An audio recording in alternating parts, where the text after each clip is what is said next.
আমি এর আগে দুটো ভিডিও বানিয়েছি এসইও নিয়ে, যেখানে প্রথম ভিডিওতে আমি বলেছি কিভাবে আমি আমার ব্লগগুলোর জন্য এসইও করি, এবং দ্বিতীয় ভিডিওতে বলেছি এআই যুগে এসইও শেখার দরকার আছে কি নেই।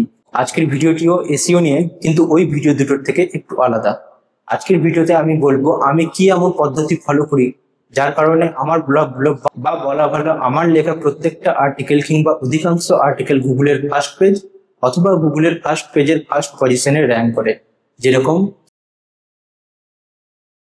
আজকের এই ভিডিও শুরু করার আগে আপনাদেরকে আমি একটা কথা বলে রাখতে চাই, আপনারা যদি আমার সাথে লাইভ সেশনে যুক্ত হতে চান এবং ব্লগিং ও এসইও নিয়ে আমার সাথে আলোচনা করতে চান লাইভ সেশনের মাধ্যমে, তবে নিচের একটা টেলিগ্রাম চ্যানেলের লিঙ্ক থাকবে, সেই টেলিগ্রাম চ্যানেলে যুক্ত হতে পারেন। 200 সাবস্ক্রাইবার পূর্ণ হওয়ার সাথে সাথে আমি একটা লাইভ সেশন করবো, যেরকমটা আমি 2 বছর আগে টেলিগ্রামে করতাম, বা টেলিগ্রাম থেকে গুগল মিটের মাধ্যমে করতাম এবং লিঙ্কডইন থেকে অডিয়েন্স নিয়ে আসতাম। তো এটা ছিল একটা জরুরি ঘোষণা, আপনারা চাইলে জয়েন করতে পারেন, লিঙ্ক ডেসক্রিপশনে দেওয়া থাকবে। চলুন ভিডিও শুরু করা যাক। এই ভিডিওটা খুব ছোট্ট হবে, কিন্তু আমি যেটা বলবো সেটা আপনারা যদি ফলো করতে পারেন তবে আপনাদের লেখা আর্টিকেল গুলো এরকম গুগলের ফার্স্ট পজিশনে র্যাঙ্ক করতে পারে। যেমন আমি যে ব্লগগুলো লিখেছি বা যে আর্টিকেল গুলো লিখেছি সেগুলো কিন্তু এমন কিওয়ার্ড নয় যেগুলোর সার্চ ভলিউম নেই বা মানুষ সার্চ করে না, তার কারণে আমার লেখা আর্টিকেল গুলো গুগলে র্যাঙ্ক করছে। আমার লেখা আর্টিকেল গুলো যে কিওয়ার্ড গুলোতে র্যাঙ্ক করছে সেগুলোর কিন্তু প্রচুর সার্চ ভলিউম রয়েছে, যেমন WBPSC miscellaneous syllabus in Bengali, WBPSC clerkship syllabus in Bengali, CTET syllabus in Bengali, WBCS syllabus in Bengali, WBCS officer কিভাবে হওয়া যায়, WB TET based books in Bengali বা best books for primary TET, এইরকম keyword গুলোতে আমার article rank করছে। কিন্তু কেন করছে তার কারণ হলো আমি যে আর্টিকেল গুলো লিখেছি সেগুলো লিখেছি আমার নিজের ভাষাতে, আমি কোনো চ্যাট জিপিটি বা কোনো এআই টুলের সাহায্যে লিখিনি, প্রথম কথা। দ্বিতীয় কথা হলো আমি আর্টিকেলগুলো লিখেছি এবং সেখানে বন্ধুর মতন কথা বলার চেষ্টা করেছি। আমার আর্টিকেলগুলো যদি আপনারা পড়ে দেখেন তবে দেখবেন সেখানে আমি নিজের মতন করে এমনভাবে লিখেছি যেন আমি সরাসরি আপনার সাথে কথা বলছি। আমি আর্টিকেলগুলোতে বলার চেষ্টা করেছি যে আমিও একজন স্টুডেন্ট, আমিও আপনার মতন পরীক্ষা দিতে চাইছি, আমি এই বইগুলো পড়ে এই সফলতা পাচ্ছি, বা এই বইগুলো পড়ে আমার এই কারণে ভালো লাগছে, এরকম ভাবে আমি বোঝানোর চেষ্টা করছি। আমি আর্টিকেলগুলোতে এমন ভাবে লিখিনি যেখানে পড়ে আপনাদের মনে হবে যে না কোনো বিরাট প্রফেশনাল ব্যক্তি লিখেছে, না, আপনার পড়ে মনে হবে যে না আপনার মতনই কোনো সাধারণ মানুষ লিখেছে। যেমন ক্রিকেটের কথাই আমরা যদি বলি, মহেন্দ্র সিং ধোনির সাথে আমরা কেন এত রিলেট করি, যে কেউ মহেন্দ্র সিং ধোনিকে কেন ভালোবাসে, কারণ মহেন্দ্র সিং ধোনির ক্রিকেট খেলাটা দেখে মনে হবে যে এর মতন ক্রিকেট আমরাও খেলতে পারি। অন্যদিকে বিরাট কোহলি, রোহিত শর্মা, সচিন টেন্ডুলকর, এদের ক্রিকেট খেলাটা খুব ভালো, খুব প্রফেশনাল, কিন্তু আপনি মনে করবেন যে এটা অনেক উঁচু লেভেলের, এদের মতন ক্রিকেট হয়তো আমরা খেলতে পারবো না, কিন্তু ধোনির মতন ক্রিকেট যে কেউ খেলতে পারি, এরকম একটা মনে হয়, তার জন্য আমরা বেশি রিলেট করতে পারি। সেই জন্য আমার মনে হয় আমার লেখা আর্টিকেল গুলো যদি আপনারা পড়ে দেখেন তবে আপনারা রিলেট করতে পারবেন। বা আমি এইভাবে লিখি যেখানে আমি বেশিরভাগ আমি, আমার, আমি এইভাবে সফলতা পেয়েছি, আমি এই এই করছি, এইভাবে শব্দগুলো বা বাক্যগুলো ব্যবহার করার চেষ্টা করে থাকি আমার লেখা আর্টিকেল গুলোতে। শুধু বাংলা বলে নয়, ইংরেজি আর্টিকেল গুলোতেও আমি এই পদ্ধতি ফলো করে থাকি। আর আমার জার্নিটা বা ব্লগিং জার্নিটা আমি শুরু করেছিলাম ইংরেজি আর্টিকেল দিয়েই। আপনারা হয়তো ভাববেন যে বাংলা ওয়েবসাইট কি আর পড়ে দেখে, কিন্তু বাংলা ওয়েবসাইট যখন গুগল ডিসকভারে যাবে তখন সেখান থেকে মিলিয়ন্স ট্রাফিক পাবেন। আমি একটা পডকাস্টের আপনাদের উদাহরণ বলতে পারি, কারণ নাম নেব না, কিন্তু সেই পডকাস্টটা আপনারা যদি দেখে থাকেন, ব্লগিং নিয়েই পডকাস্ট, সেখানে বলছিল যে একটা মানুষ নিউজ ওয়েবসাইট নিয়ে কথা বলছিল এবং সেখানে বলছিল কোনো একটা ব্যক্তি যার নিউজ ওয়েবসাইট রয়েছে এবং বিভিন্ন ভাষাতে রয়েছে, একটা ওয়েবসাইট কিন্তু বিভিন্ন ভাষাতে, এবং সেই ব্যক্তিটার হিন্দি ওয়েবসাইটের তুলনায় বাংলা ওয়েবসাইটে মিলিয়ন্সের ট্রাফিক আছে। এমন নয় যে বাঙালিরা আর্টিকেল পড়ে না, বাঙালিরাই বেশি পড়তে ভালোবাসে। তাই আপনি যদি চান বাংলা ওয়েবসাইট খুলে যে কোনো টপিকের ওপর হতে পারে কাজ করতে পারলে আপনার কিন্তু ট্রাফিক প্রচুর পরিমাণে আসবে। এটা হলো প্রথম কথা। দ্বিতীয় কথা হলো আজকের দিনে দাঁড়িয়ে চ্যাট জিপিটি বা এআই টুল আপনার ক্ষতি করবে না, বরং আপনার সাহায্য করবে। এই নিয়ে একটা বিস্তারিত ভিডিও আমি আনবো, কিন্তু আজকে একটা শর্ট আপনাদেরকে ছোট্ট ভাবে বলে রাখার চেষ্টা করি। আমি আজ অব্দি যা টাকা রোজগার করেছি সেগুলো সমস্ত ইংলিশ আর্টিকেল থেকে বা ইংলিশ ওয়েবসাইট, যেটা আমার মেন ওয়েবসাইট, সেখান থেকেই, বা আরো 2-4খানা ওয়েবসাইট থেকে। কিন্তু এছাড়াও কিছু ইংলিশ আর্টিকেল আমার আজও র্যাঙ্ক হয়, যেমন Daikin versus Hitachi AC, LG versus Hitachi AC, এরকম বিভিন্ন কিওয়ার্ড, বা 1 রুপি আর্নিং অ্যাপ, এরকম বিভিন্ন কিওয়ার্ড রয়েছে ইংলিশ ওয়েবসাইটে, যেগুলো অনেক ওয়েবসাইটের নাম হয়তো আমি বলতে পারবো না এই মুহূর্তে, বা কিওয়ার্ড আমি রিভিল করতে পারবো না, কিন্তু সেগুলো র্যাঙ্ক হয়, যার কারণে আমি টাকা রোজগার করছি আজকের দিনে দাঁড়িয়ে। তাই আপনারা যদি ভাবেন যে এসইও ডেড, এসইও নেই, ব্লগিং নেই, এগুলো ভাবার কোনো মানে হয় না। তবে হ্যাঁ, একটা টিপস আপনারা ফলো করতে পারেন, যেটা যদি ফলো না করেন, যার ফল আমি ভুগেছি, আপনারাও ভুগতে পারেন। সেটা হলো, যদি আপনারা আজকের দিনে ব্লগিং শুরু করতে চাইছেন বা অলরেডি আপনার একটা ব্লগ আছে সেটা চালাচ্ছেন, সেটা হলো মাল্টি নিচের উপর ফোকাস না করে একটাই নিচের উপর ফোকাস করে কাজ করতে থাকুন। যদি আপনি নিউজ ওয়েবসাইট চালাতে চাইছেন, অনেকগুলো ছেলে মিলে বা একাই কাজ করতে চাইছেন, তবে ডেইলি 5 থেকে 10টা আর্টিকেল আপনাকে লিখতে হবে।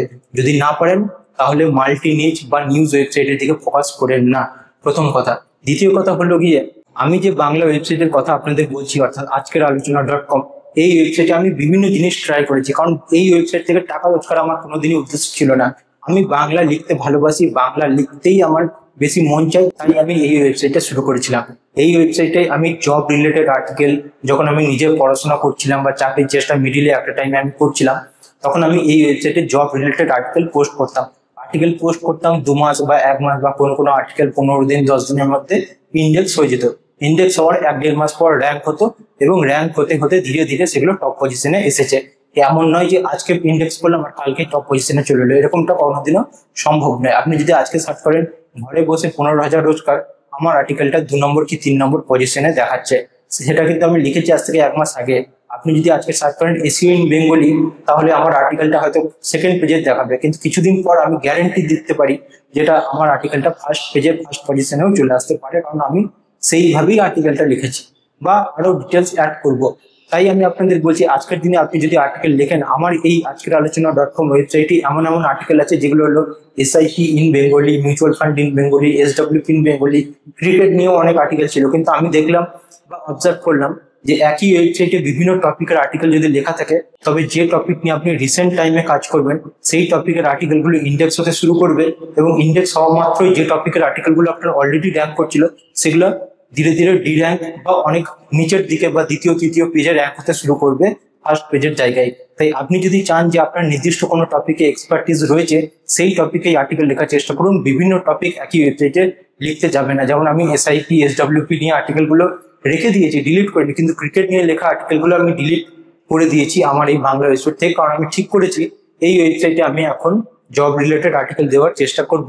যেহেতু আমার ব্লগিং নিয়ে অভিজ্ঞতা রয়েছে, এসইও নিয়ে অভিজ্ঞতা রয়েছে, আমি একটা নিউজ ওয়েবসাইট চালাতেই পারতাম, কিন্তু আমার ওই ক্ষমতাটা নেই বা ওই ইচ্ছাটাও নেই যে প্রত্যেকদিন 5টা 10টা আর্টিকেল লেখার মতন ইচ্ছাটাও নেই। কারণ ক্রিকেট নিয়ে আর্টিকেল যদি আমি লিখতাম, তবে ক্রিকেট নিয়ে আমি ভালোই লিখতে পারবো, এটা আমার বিশ্বাস। কিন্তু ক্রিকেট নিয়ে আজকে হয়তো আমি 10টা আর্টিকেল লিখে দেবো, কালকে একটাও আর্টিকেল লিখবো না, পরশু একটাও আর্টিকেল লিখবো না, কারণ আমার মানসিকতা এরকমই।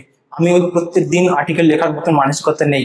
তাই আমি সবকিছু সিদ্ধান্ত নিয়ে এটাই ঠিক করলাম, জব রিলেটেড আর্টিকেল লেখা আমার জন্য বেস্ট হবে এই বাংলা ওয়েবসাইটে। আপনারাও সেরকম সিদ্ধান্ত নিন আপনার জন্য কোন ওয়েবসাইট বা কোন টপিকের উপর আর্টিকেল লেখা বেস্ট হবে, এবং সেই টপিক নিয়ে কাজ করা শুরু করুন। দেখবেন আপনিও সফলতা পেতে বাধ্য। আপনার যদি মনে হয় প্রত্যেকদিন 10টা আর্টিকেল আপনি লিখতে পারবেন, আপনার আর্টিকেল লেখা ছাড়া আপনার কোনো কাজ এই মুহূর্তে নেই, তবে আপনি প্রচুর টাকা রোজগার করতে পারবেন। কারণ সেই ওয়েবসাইট গুগল সার্চ থেকেও ট্রাফিক নিয়ে আসবে, গুগল ডিসকভার থেকেও ট্রাফিক নিয়ে আসবে, গুগল নিউজ থেকেও ট্রাফিক নিয়ে আসবে, সঙ্গে ইউটিউব, ইনস্টাগ্রাম, লিঙ্কডইন ইত্যাদি থেকেও আপনি ট্রাফিক আনতে পারবেন, এবং আনাটাই উচিত। কিন্তু যদি আপনি মাল্টি নিচ করতে যান, যেমন এই ওয়েবসাইটে আমি এসআইপি, এসডব্লিউপি, মিউচুয়াল ফান্ড নিয়ে আর্টিকেল লিখেছি, জব নিয়েও আর্টিকেল লিখেছি, সিলেবাস নিয়েও আর্টিকেল লিখেছি, আবার ক্রিকেট নিয়েও লেখার চেষ্টা করেছি। তাই যখন ক্রিকেট নিয়ে আর্টিকেল লিখেছি, তখন যোজনা বা প্রকল্প নিয়ে আর্টিকেলগুলো আমার আউটট্র্যাক হতে শুরু করে। যখন আমি আবার ওই প্রকল্প বা সিলেবাস নিয়ে আর্টিকেল লেখা শুরু করি, তখন ক্রিকেট নিয়ে লেখা আর্টিকেলগুলো আউটট্র্যাক হতে শুরু করে। তাই আমি সিদ্ধান্ত নিলাম, আমার পক্ষে ক্রিকেট নিয়ে প্রত্যেকদিন আর্টিকেল লেখা হয়তো সম্ভব হবে না, কারণ আমার লিঙ্কডইন রয়েছে, এই ইউটিউব চ্যানেলটা রয়েছে, আমার মেন ব্লগ রয়েছে, যেগুলো থেকে আমার আর্নিং হচ্ছে, বা যে বিজনেসটা আমি তৈরি করতে চাইছি, নিজের জন্য পার্সোনাল ব্র্যান্ড তৈরি করতে চাইছি, সেগুলো আমার নষ্ট হয়ে যাবে বা কমে যাবে। তাই আমি ঠিক করেছি সিলেবাস নিয়ে আর্টিকেল লেখার চেষ্টা করবো, এবং সেগুলো কিভাবে র্যাঙ্ক হচ্ছে সেগুলো আপনাদের দেখাবো। আমার জন্য সেটাই ভালো, কারণ 3 দিন 4 দিন পর পর বা 5 দিন 10 দিন পর পর একটা আর্টিকেল লিখলে ওয়েবসাইটটা আমার ঠিক থাকবে এবং আমি সন্তুষ্ট থাকবো। আপনারা যদি চান আপনারা নিউজ ওয়েবসাইট শুরু করতে পারেন বা যে কোনো ওয়েবসাইট শুরু করতে পারেন, আমার পক্ষ থেকে টিপস একটাই থাকবে, চেষ্টা করুন বাংলা ওয়েবসাইট বানানোর, বা যে ভাষায় আপনি কমফোর্টেবল সেই ভাষায় ওয়েবসাইট বানানো।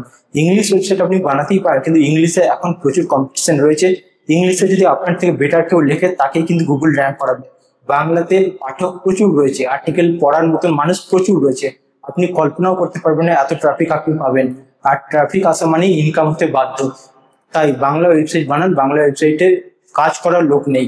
বাংলা ওয়েবসাইটের আর্টিকেল পড়ার লোক প্রচুর রয়েছে, কিন্তু বাংলা ওয়েবসাইট নিয়ে কাজ করার লোক নেই। তাই আজকের দিনে এই ভুলটা করবেন না যে ইংরেজি ওয়েবসাইট বানিয়ে নিজেকে বিরাট কিছু দেখানোর প্রমাণ না করে বাংলা ওয়েবসাইট বানান এবং বাংলা ওয়েবসাইটের আর্টিকেল লিখে অল্প অল্প করে ধীরে ধীরে একটা বিজনেস এম্পায়ার তৈরি করার চেষ্টা করুন। এটাই আমার তরফ থেকে আপনার জন্য সাজেশন থাকবে। লাস্ট একটা টিপস বা একটা ভালো নিউজ, যেটা নিয়ে আমি একটা রিসেন্ট ভিডিও বানানোর চেষ্টা করছি, আর এটার স্ক্রিপ্ট আমি লেখার চেষ্টা করছি। আপনারা হয়তো এখন দেখতে পাবেন না, কিন্তু আমি ওটা নিয়েই কাজ করছিলাম। সেটা হলো যে এআই টুলগুলো রয়েছে যেগুলোর সাহায্যে আপনি আর্টিকেল লেখার কথা ভাবেন, সেগুলো থেকে আর্টিকেল লিখতে যেন না, কিন্তু সেগুলোতে আপনি একটা সাহায্য, এই রিসেন্ট আপডেট চ্যাটজিপিটি যেটা এসেছে সেটা থেকে আপনি পেতে পারেন বা পাবেন অবশ্যই। সেটা হলো আপনি যদি কোনো অ্যাফিলিয়েট প্রোগ্রাম রিলেটেড আর্টিকেল লিখে থাকেন আপনার ওয়েবসাইটে, যেমন ধরুন আপনি যদি সার্চ করেন, এটা কিন্তু আগে ছিল না, যেমন ধরুন আপনার ওয়েবসাইটে যদি এরকম আর্টিকেল থাকে বেস্ট ল্যাপটপস আন্ডার 40,000, তো এইরকম কিওয়ার্ড যদি আপনি গুগলে সার্চ করেন তবে বিভিন্ন অ্যাফিলিয়েট আর্টিকেল আসতো। আগে আমারও একটা ওয়েবসাইট ছিল gadgetsbhai.com বলে, এখনো আছে, ওটাই কাজ করা কমিয়ে দিয়েছি, কাজ করিই না বলতে গেলে, কিন্তু ওই প্রত্যেকদিন একটা দুটো সেল আসে পুরোনো আর্টিকেল গুলোর জন্য। তো আপনি যদি চ্যাটজিপিটিতে গিয়ে সার্চ করেন বেস্ট ল্যাপটপস আন্ডার 40,000 বা best AC under 40,000, best dead split AC under 40,000, এরকম বিভিন্ন কিওয়ার্ড সার্চ করেন, তখন আগে চ্যাটজিপিটি শুধু ইনফরমেশন প্রোভাইড করতো, এখন কিন্তু চ্যাটজিপিটি বা এআই টুলগুলো আপনাকে ইনফরমেশনের সাথে ইনফরমেশনটা কোন ওয়েবসাইট থেকে কালেক্ট করছে তার সোর্সটাও দেবে। এখান থেকে দুটো সুবিধা আপনি অ্যাজ এ ব্লগার পাবেন। প্রথমত একটা ব্যাকলিঙ্ক পাবেন একটা হাই ডিএপিও ওয়েবসাইট চ্যাটজিপিটি বা এরকম এআই টুল থেকে, আর দ্বিতীয় সুবিধা হচ্ছে যে এখান থেকে আপনি ট্রাফিক পাবেন প্রচন্ড পরিমাণে। কারণ মানুষ যদি চ্যাটজিপিটিতে গিয়ে সার্চ করে best AC under 40,000, best laptop under 40,000, এবং সেখান থেকে গিয়ে আপনার ওয়েবসাইটে রিডাইরেক্ট করে ওই সোর্স লিঙ্ক যেটা চ্যাটজিপিটি প্রোভাইড করবে সেটার মাধ্যমে, তবে আপনি ব্যাকলিঙ্কও পাবেন এবং ট্রাফিকও পাবেন। কিন্তু এর জন্য আপনাকে আপনার ওয়েবসাইটকে এমনভাবে অপটিমাইজ করতে হবে, এমনভাবে আর্টিকেল লিখতে হবে যেন আপনার ওয়েবসাইট গুগলের ফার্স্ট পেজের ফার্স্ট পজিশনে র্যাঙ্ক করে, এবং সেটা তখনই হবে যদি আপনি লো কম্পিটিটিভ কিওয়ার্ড বা লো কম্পিটিটিভ নিচ নিয়ে কাজ করেন। এবং সেটার জন্যই আমি বললাম আপনি রিজিওনাল ওয়েবসাইট নিয়ে কাজ করুন। ইংরাজি ওয়েবসাইটে আর্টিকেল লিখলে আপনার থেকে অনেক বড় বড় বিদ্যমান ব্যক্তি আর্টিকেল বা নিউজ ওয়েবসাইটের আর্টিকেল থাকবে, আপনি সঙ্গে সঙ্গে র্যাঙ্ক করতে পারবেন না, আপনার খাটনিটা বেকার যাবে। কিন্তু বাংলা ওয়েবসাইটে কাজ করলে 15 দিন 20 দিন বা 1 মাসের মাথায় আপনার আর্টিকেল টপ পজিশনে র্যাঙ্ক করে যাবে, কারণ আপনার মতন আর্টিকেল কেউ ভালো লিখতে পারবে না বাংলা ওয়েবসাইট নিয়ে। এই মুহূর্তে কেউ ভালো কাজ করছেন না।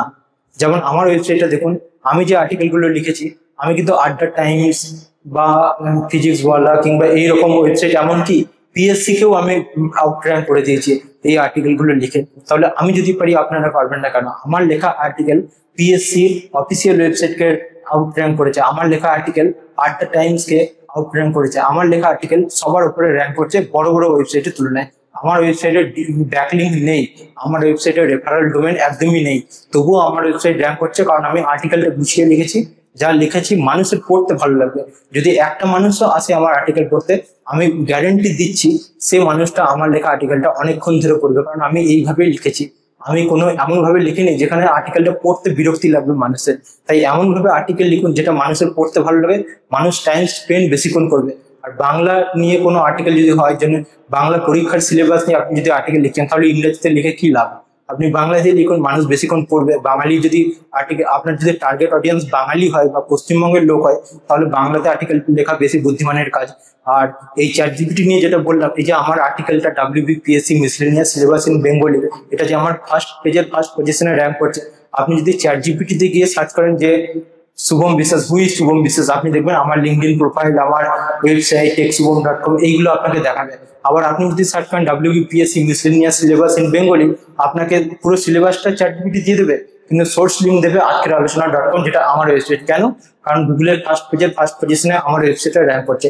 তাই আপনি চেষ্টা করুন আপনার ওয়েবসাইট যেন গুগলের ফার্স্ট পেজের ফার্স্ট পজিশনে র্যাঙ্ক করে, এবং তারই সাথে আপনার আর্টিকেল যেন বিভিন্ন ডোমেন থেকে, রেফারেল ডোমেন থেকে ট্রাফিক পায়।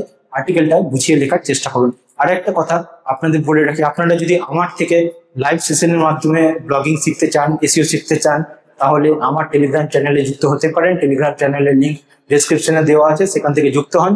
200 সাবস্ক্রাইবার পূর্ণ হলে আমি একটা ফ্রি লাইভ সেশন করবো আপনাদের সবার সাথে, এবং সেখানে ব্লগিং এসইও নিয়ে কিছু গল্প, কিছু আলোচনা, কিছু জিজ্ঞাসা, যেমন অনেক বছর 2-3 বছর আগে আমি করতাম, সেইটা আমি আবার শুরু করবো আপনাদের সবার সাথে। আজকের ভিডিও এখানেই শেষ করলাম, দেখা হবে, কথা হবে অন্য একদিন। আর এই যে ইকো হচ্ছে, এটার জন্য একটু ক্ষমা চেয়ে নিচ্ছি। আশা করছি পরের ভিডিওগুলো আরো ভালো বানাতে পারবো। বাই।